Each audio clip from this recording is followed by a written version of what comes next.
മദ്യപിച്ചാൽ നടപടിയെന്ന speaker. പിന്നാലെ രാഹുൽ മാങ്കൂട്ടത്തിനെതിരെ പരാതി നൽകി DK മുരളി MLA. ബലാത്സംഗ കേസിൽ അറസ്റ്റിലായ രാഹുൽ മാങ്കൂട്ടത്തിൽ MLA അയോഗ്യനാക്കണമെന്നാവശ്യപ്പെട്ട സ്പീക്കർക്ക് പരാതി. DK മുരളി MLA ആണ് പരാതി നൽകിയത്. നിരന്തരം ക്രിമിനൽ കേസിൽ പ്രതിയായതിനാൽ സഭാ ചട്ടപ്രകാരം അയോഗ്യനാക്കണമെന്നാണ് പരാതി. പരിശോധിച്ച ശേഷം പരാതി നിയമസഭാ പ്രിവിലേജ് ആൻഡ് എത്തിക്സ് കമ്മിറ്റിക്ക് വിടണോ എന്ന് സ്പീക്കർ തീരുമാനിക്കും. നിയമോപദേശം നോക്കിയാകും തുടർ നടപടി. സങ്കീർണമായ നടപടിക്രമങ്ങൾ ഉള്ളതിനാലും 20-ന് തുടങ്ങുന്ന ഈ സർക്കാരിന്റെ അവസാന സമ്മേളനത്തിൽ അധികം ദിവസങ്ങൾ ഇല്ലാത്തതിനാലും അയോഗ്യതയിൽ തീരുമാനം ഉണ്ടാകുമോ എന്ന് വ്യക്തമല്ല. രാഹുൽ മാങ്കൂട്ടത്തിനെതിരെ സ്വകാര്യ പരാതികൾ ലഭിച്ചിട്ടുണ്ടെന്നും MLA സ്ഥാനത്തു നിന്നും അയോഗ്യനാക്കണമെങ്കിൽ നിയമസഭാംഗം പരാതി നൽകേണ്ടതുണ്ടെന്നും സ്പീക്കർ AN ഷംസീർ വാർത്താ സമ്മേളനത്തിൽ പറഞ്ഞിരുന്നു. പ്രിവിലേജസ് ആൻഡ് എത്തിക്സ് കമ്മിറ്റി പരാതി കൈമാറണമെങ്കിൽ നിയമസഭാംഗങ്ങളിൽ ആരെങ്കിലും ഒരാൾ പരാതി നൽകണമെന്നും അത്തരത്തിലൊരു പരാതി ഇതുവരെ ലഭിച്ചിട്ടില്ല. രാഹുൽ മാങ്കൂട്ടത്തിൽ ബലാത്സംഗ കേസിൽ അറസ്റ്റിലായത് സഭയുടെ അന്തസ്സിനെ ബാധിക്കില്ല.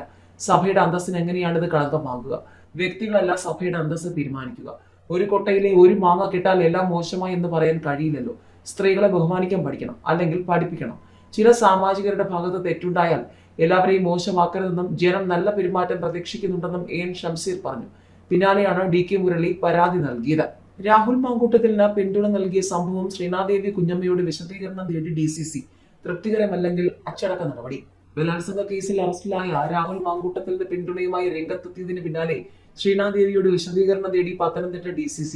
ഇന്ത്യൻ നാഷണൽ കോൺഗ്രസിന്റെ പ്രഖ്യാപിത നയങ്ങൾക്കും നിലപാടുകൾക്കും വിരുദ്ധമായി അച്ചടക്ക നടപടിയുടെ ഭാഗമായി പാർട്ടിയിൽ നിന്ന് പുറത്താക്കപ്പെട്ട രാഹുൽ മാങ്കൂട്ടത്തിൽ MLA പിന്തുണച്ച സമൂഹ മാധ്യമങ്ങൾ വഴി അഭിപ്രായങ്ങൾ പ്രചരിപ്പിച്ചത് പൊതുജനങ്ങൾക്കിടയിൽ തെറ്റിദ്ധാരണയും അവമതിപ്പും ഉണ്ടാക്കിയെന്ന് ബോധ്യപ്പെട്ടതിന്റെ അടിസ്ഥാനത്തിൽ പ്രസ്താവന നടത്തുവാനുണ്ടായ സാഹചര്യത്തെക്കുറിച്ച് നേരിട്ടോ രേഖാമൂലമോ വിശദീകരണം നൽകണമെന്ന് കോൺഗ്രസ് പാർട്ടി അംഗവും ജില്ലാ പഞ്ചായത്ത് ആരോഗ്യ വിദ്യാഭ്യാസ സ്റ്റാൻഡിംഗ് കമ്മിറ്റി ചെയർപേഴ്സണുമായ ശ്രീനാദേവി കുഞ്ഞമ്മയോട് ആവശ്യപ്പെട്ടതായി DCC അറിയിച്ചു.